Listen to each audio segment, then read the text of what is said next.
direkam nggih, Bu Isti? Belum direkam? Iya. Ngapunten Bu Kun dari saya tadi sudah WA panjenengan, saya izin mau pulang ini, masih di kantor. Saya nyusul di rumah Nggih, ini. Pak, nggih, monggo. Teman-teman Nggih, nggih. Pak. Ngapunten nggih. Masih di kantor ini Monggo, saya. monggo, nggih. Nggih. Nggih, Pak, monggo. Nggih. Tutup. Nggih, Assalamualaikum warahmatullahi wabarakatuh. Waalaikumsalam warahmatullahi wabarakatuh. Selamat sore dan salam sejahtera untuk kita semua.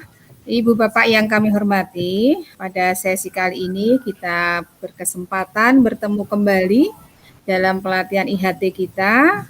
Dan pada saat ini Bapak Ibu kelihatan ceria sekali meskipun sudah lelah sejak tadi nggih Bapak Ibu nggih, tapi masih ceria, masih sehat. Bagaimana Bu Marta kondisinya? Semangat. Semangat, nggih. Pak Edi semangat. Bu Marta Membaik Bu, walaupun belum istirahat. Nggih. Bu Hermi, fit nggih Bu nggih. Ya, alhamdulillah. Pak Nur Hamid, gimana Pak Nur? Sehat? Baik, sehat Bu. Pak Mariata, Deputi Pak Ariata, sehat semua Pak. Alhamdulillah. Pak kita sehat, alhamdulillah. Terima kasih. Pada sesi ini kita akan melanjutkan pelatihan yang sebelumnya, yaitu tadi telah disampaikan tentang prinsip-prinsip asesmen. Nah, sekarang di sini saya akan menyampaikan tentang asesmen diagnostik kognitif dan non-kognitif. Nah, kemarin Pak Marso telah menjelaskan apa yang harus dilaksanakan untuk menyusun asesmen, mempunyai prinsip-prinsip, harus berpegangan pada prinsip-prinsip tersebut.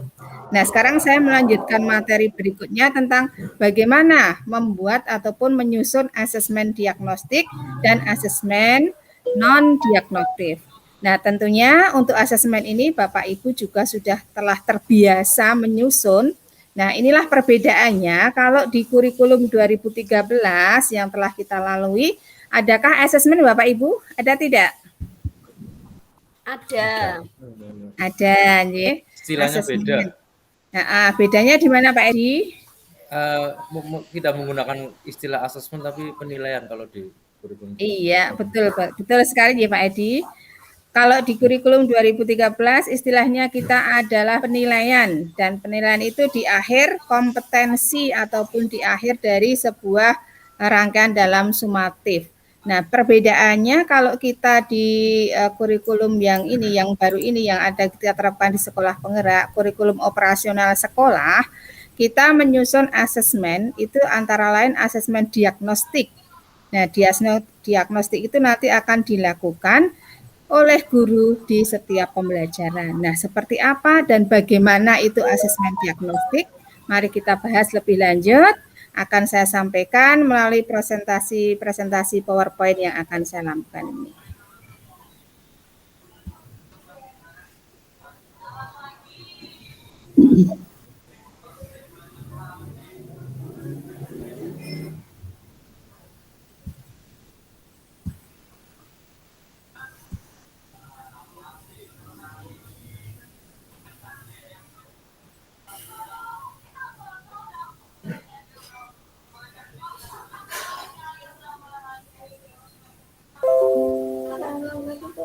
Ya. Sudah kelihatan Bapak Ibu? Belum Bu, dalam proses. Belum. Oh, iya, sebentar saya ulangi ya.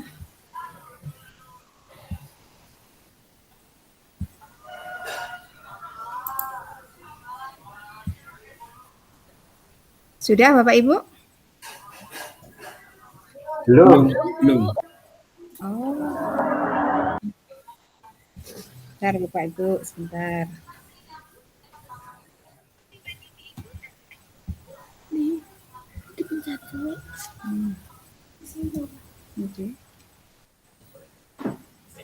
Jadi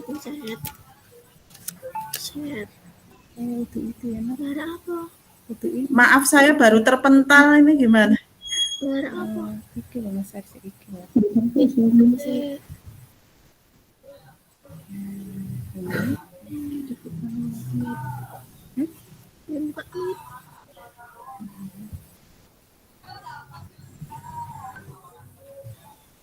Nah, ibu tetep iki Kita share share. Oke, aku buka ini.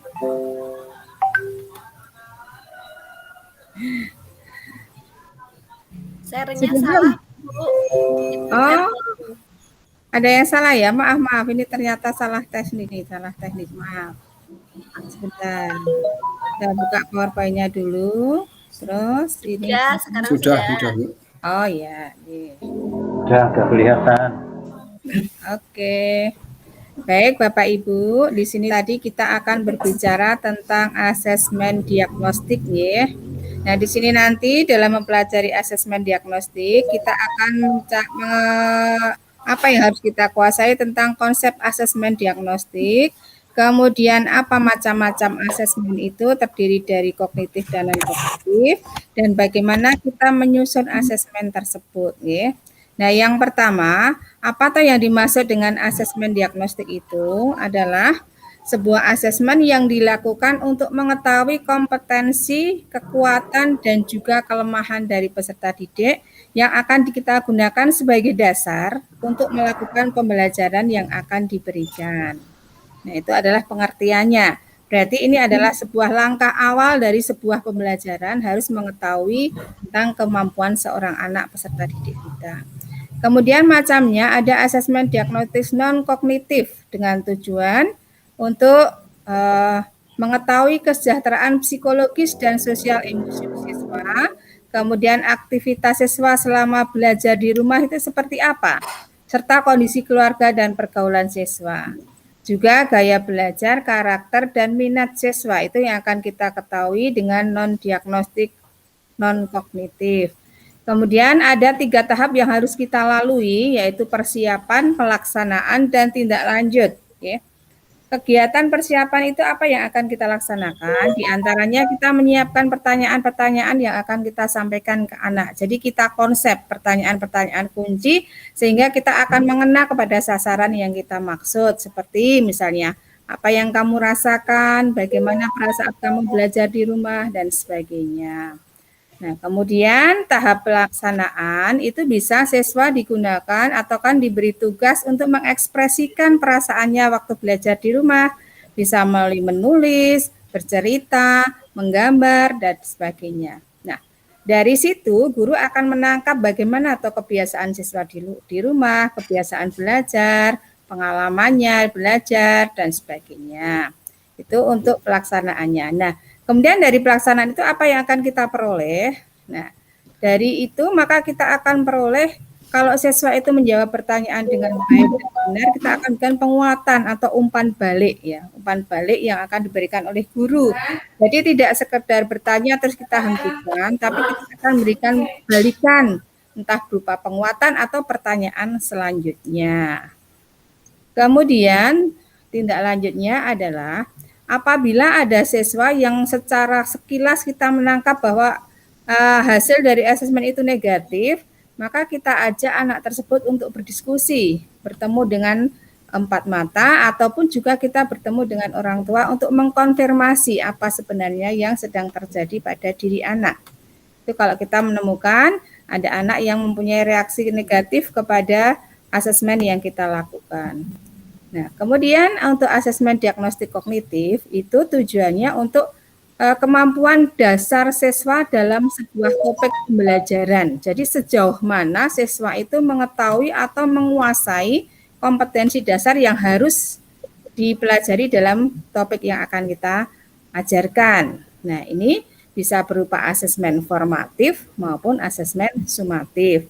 Nah, asesmen formatif itu kita laksanakan bisa di awal pelajaran, selama proses pembelajaran juga bisa, atau di akhir pembelajaran dengan berbagai macam soal-soal latihan. Nah, prinsip yang kita laksanakan atau tahapan yang akan kita laksanakan tetap akan 3, yaitu persiapan, pelaksanaan, dan diagnosa atau tindak lanjut.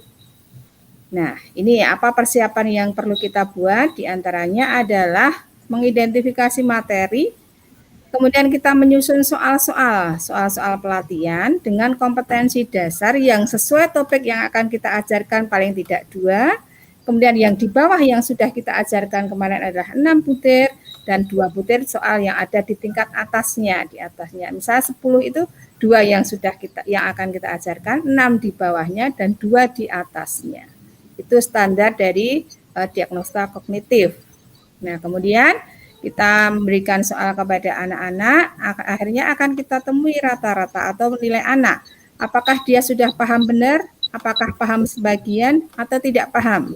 Nah, kalau sudah paham benar, maka anak akan melanjutkan kompetensi yang akan kita berikan.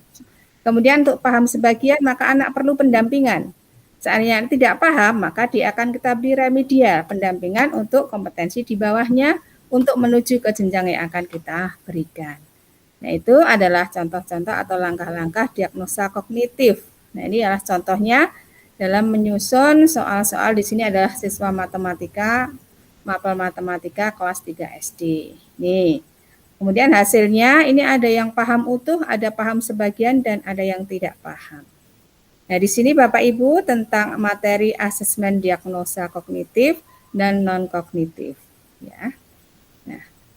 Nah, dari apa yang saya sampaikan tadi,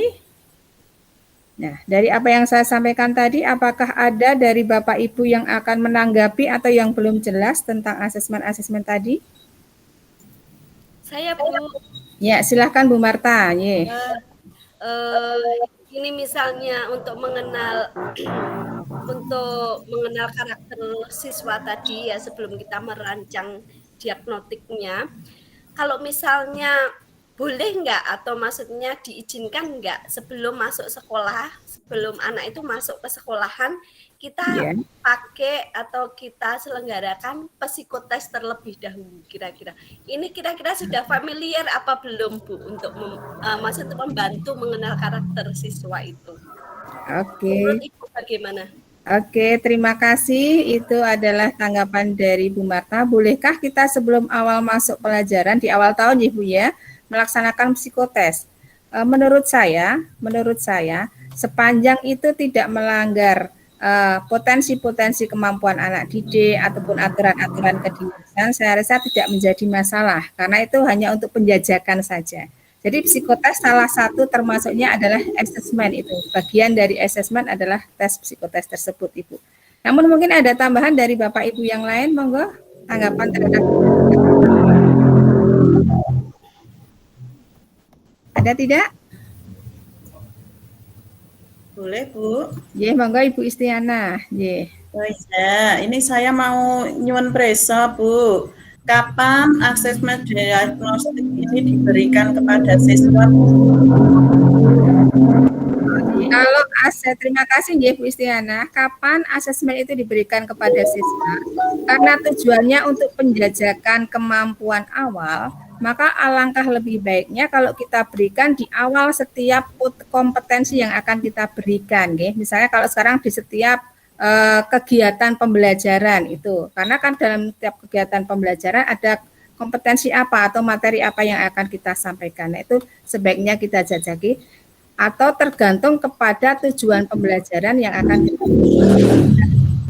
Jadi kalau sudah satu tujuan pembelajaran ataupun rangkaian dalam tujuan pembelajaran itu, maka akan kita berikan asesmen diagnostik, boleh yang kognitif atau yang non-kognitif. Kalau yang non-kognitif itu malah setiap awal pembelajaran Ibu. Kalau yang kognitif sesuai dengan ketercapaian tadi. Terima kasih, Bu. Ya, Bapak Ibu, sudah paham ya? Terima kasih, Bun. Monggo Bu Waryoto, Pak Waryoto.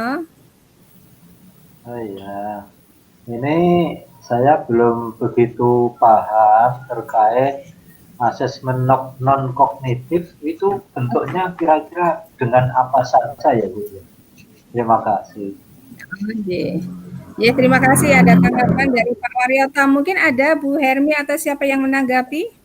Asesmen non-kognitif itu bentuknya apa saja? Ada yang tahu Bapak Ibu?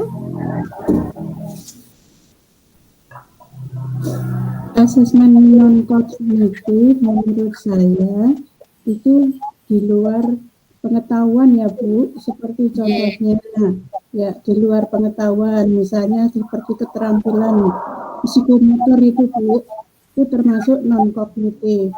Bisa dengan skill ya, bisa dengan keterampilan, kemudian sikapnya, itu juga termasuk non kognitif. Mungkin dari saya itu Bu. Ya, terima kasih Bu Hermi. Ya, sangat betul sekali bahwa asesmen non kognitif itu berbagai macam, ya. Mungkin kita dalam ingin mengetahui kondisi emosi anak itu dengan pertanyaan-pertanyaan, atau ingin mengetahui bagaimana sikap anak terhadap teman-teman sebangkunya, nah itu dengan sikapnya atau dengan motoriknya itu juga bisa, ya. Tapi pada dasarnya untuk asesmen non kognitif itu untuk mengetahui sosial emosional, kemudian sikap dan juga keterampilan tentang pembelajaran di rumah dan juga tentang sikap-sikap anak terhadap pelajaran yang akan kita sampaikan. Itu nggih Bapak Waryoto nggih. Terima kasih Bu. Ya, terima kasih. Nggih, baik Bapak Ibu, kiranya sudah paham ya tentang konsep tentang diagnostik tadi. Nah, sekarang kita akan membagi diri ke dalam 3 kelompok. Masing-masing kelompok akan berbeda tugasnya, ya, berbeda tugasnya. Untuk kelompok 1, Pak Nur Hamid dan Bu Hermi, itu nanti tugasnya membuat contoh asesmen non-diagnostik yang non-diagnostik. Kemudian Bapak Waryoto, Bu Istinganah, dan Bu Marta bertugas membuat asesmen diagnostik kognitif formatif. Kemudian Pak Edi, Pak Gito, Pak Munarso membuat asesmen diagnostik kognitif sumatif. Nah, namun karena keterbatasan waktu juga, nanti silahkan dibicarakan di dalam kelompok, kemudian nanti kita presentasikan. Nah, kita coba dulu ya Bapak Ibu nggih. Ya. Prememori ya Bapak Ibu, prememori. Ya. Baik, sekarang apa yang telah Bapak Ibu hasilkan tadi dalam diskusi kelompok, mari kita bahas, kita presentasikan bersama-sama. Nah, satu kelompok silahkan mengevaluasi kelompok yang lain. Jadi saling kita memberikan masukan. Kemudian nanti di akhir ini kita akan melaksanakan review seperti apa yang benar. Memori untuk presentasinya. Dan Bapak Ibu, mari dari hasil presentasi Bapak Ibu sekalian tadi, dapat kita simpulkan bahwa seorang guru itu memang kita wajib membuat atau melaksanakan asesmen baik diagnostik maupun non-diagnostik dengan tujuan mengetahui kompetensi awal atau kekuatan dan kelemahan awal dari seorang anak. Sehingga kita dapat melaksanakan pembelajaran sesuai dengan kebutuhan anak dan karakteristik anak. Nah, guru juga wajib bisa atau mampu menyusun soal-soal berupa asesmen kognitif dan juga mampu memberikan stimulus supaya anak bisa melakukan rangsangan berupa asesmen non-diagnostik. Begitu ya Bapak Ibu ya? Ya, terima kasih atas perhatiannya. Mudah-mudahan apa yang kita dapatkan pada siang hari ini, sore hari ini bermanfaat bagi kita semua untuk kita terapkan di sekolah, di kelas kita masing-masing. Terima kasih atas perhatiannya. Assalamualaikum warahmatullahi wabarakatuh. Waalaikumsalam warahmatullahi wabarakatuh.